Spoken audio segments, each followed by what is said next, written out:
दुर्मिळ आतड्यांच्या आजारावर यशस्वी आपत्कालीन शस्त्रक्रिया. मणिपाल हॉस्पिटल बाणेरमध्ये नवजात बाळाला जीवदान. मणिपाल हॉस्पिटल बाणेर येथील डॉक्टरांनी केवळ 3 दिवसांच्या नवजात बाळाचे प्राण वाचवत वैद्यकीय क्षेत्रात एक उल्लेखनीय यश मिळविले आहे. या बाळाला जन्मजात इंटेस्टाइनल मॅलरोटेशन विथ मिडगट व्हॉल्युलस या दुर्मिळ आणि अत्यंत जीवघेण्या आतड्यांच्या आजाराचे निदान झाले होते. वेळेत उपचार न झाल्यास काही तासातच बाळाचा जीव जाण्याची शक्यता होती. बाळाला दूध पिल्यानंतर सतत उलट्या होऊ लागल्याने डॉक्टरांनी तातडीने तपासण्या केल्या. सोनोग्राफी व इतर चाचण्यांमधून आतड्यांवर पीळ पडल्याचे स्पष्ट झाले. यानंतर तातडीने आपत्कालीन शस्त्रक्रिया करण्यात आली. डॉक्टर परितोषा दलाल यांच्या नेतृत्वाखालील शस्त्रक्रिया पथकाने आतड्यांचा पीळ सोडवत रक्तपुरवठा पूर्ववत केला आणि गँग्रीन पासून आतड्यांचे संरक्षण देखील केले. पुढे निर्माण झालेल्या गुंतागुंतीवरही यशस्वी शस्त्रक्रिया करत बाळावर 3 आठवडे NICU मध्ये उपचार करण्यात आले. सध्या बाळाची प्रकृती स्थिर असून त्याची वाढ समाधानकारक असल्याची माहिती डॉक्टरांनी दिली.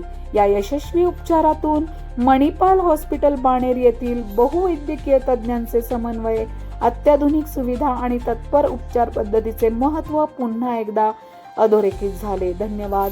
Pune 24 news. Jay Shri Dimble. You need that thing, courage to get your baby to onto the table for that, and this baby has come up twice. Okay, so I would say that all this was possible with the expertise, but that maximum share also goes to the parents की त्यांनी आमच्यावर विश्वास ठेवला, आमच्या मॅनेजमेंटवरती विश्वास ठेवला की आम्ही त्या बाळाला त्याच्यातून बाहेर काढू शकतो. Following up with us, baby is almost like बाळाचं वजन 3.7 होतं. Now baby's weight is around 5.3 5.2 and baby feeding पण टॉलरेट करतं. जे आपल्या सर्जरीची कॉम्प्लिकेशन्स असतात, जसे की if you have some perforation किंवा तो सेगमेंट काम करत नाही तर बाळाला कंटिन्युअस मोशन्स होणं किंवा रिकरंट पोटाचं इन्फेक्शन होणं.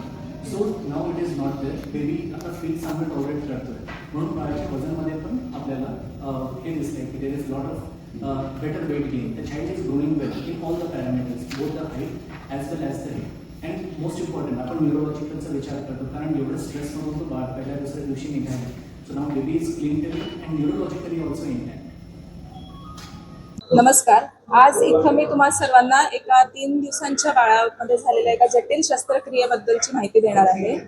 ह्या बाळामध्ये आतडं स्वतःभोवती ट्विस्ट होऊन, ज्याला आम्ही मेडिकली इंटेस्टाइनल मालरोटेशन अँड व्हॉल्व्युलस, मिडगट व्हॉल्व्युलस असं म्हणतो, ही परिस्थिती निर्माण झालेली होती, ज्याच्यामुळे दुसऱ्या दिवसा 2 दिवसांच्या बाळामध्ये अचानक उलट्या सुरू झाल्या होत्या. ह्याचं इव्हॅल्युएशन केल्यावरती, सोनोग्राफी आणि एक्सरेनी तपासल्यावरती त्याच्यात हे आतडं ट्विस्ट झालेलं लक्षात येताच आम्ही तातडीची शस्त्रक्रिया केली आणि अर्जंट ह्या प्रकारासाठी सर्जिकली त्याला करेक्शन करून त्याच्यातला पीळ सोडवला आणि आतड्याची रचना परत अशी केली जेणेकरून असा पीळ परत बसू नये. या शस्त्रक्रियेत सर्व पूर्ण आतड्याचा भाग आम्हाला वाचवता आला, रक्तप्रवाह सुरळीत करता आला. त्यानंतर ह्या बाळाला NICU मधली केअर लागली आणि ह्या बाळांमध्ये जनरली नेक्रोटायझिंग एन्ट्रोकोलायटिसचं बराच म्हणजे इन्सिडन्स असू शकतो, ते ससेप्टेबल असतात. अनफॉर्च्युनेटली ह्या बाळामध्ये तसं त्याची नेक्रोटायझिंग एन्ट्रोकोलायटिसची पण अवस्था निर्माण झाली आणि त्या परिस्थितीत त्याला छोट्या आतड्यात एक छोटं परफोरेशन म्हणतो, आतड्यात भोक पडलं आणि त्याच्यासाठी त्याला दुसरी शस्त्रक्रिया लागली, ज्यात थोडासा भाग जो परफोरेशनचा होता तो काढून आतड्याला नवीन जोड देण्यात आला.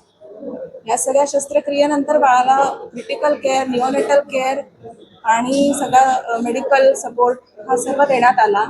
3 आठवड्यांच्या ह्या सगळ्या शस्त्रक्रिया आणि मेडिकल मॅनेजमेंट नंतर बाळ आता व्यवस्थित आम्ही डिस्चार्ज करून घरी आहे.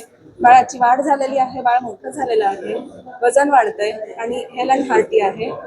ह्या सगळ्या प्रकारातले मेन चॅलेंजेस हे होते की वेळीच आतड्यांचा रक्तप्रवाह सुरळीत करणे आणि त्याच्यानंतर सेकंड चॅलेंज की नेक्रोटायझिंग एन्ट्रोकोलायटिस सारख्या जटिल आजारातनं ह्या बाळाला बाहेर काढणं. सो 15 दिवसांच्या आत 2 मेजर ऑपरेशन्स या परिस्थितीतनं बाळाला आम्ही सक्सेसफुली बाहेर काढू शकलेलो आहोत.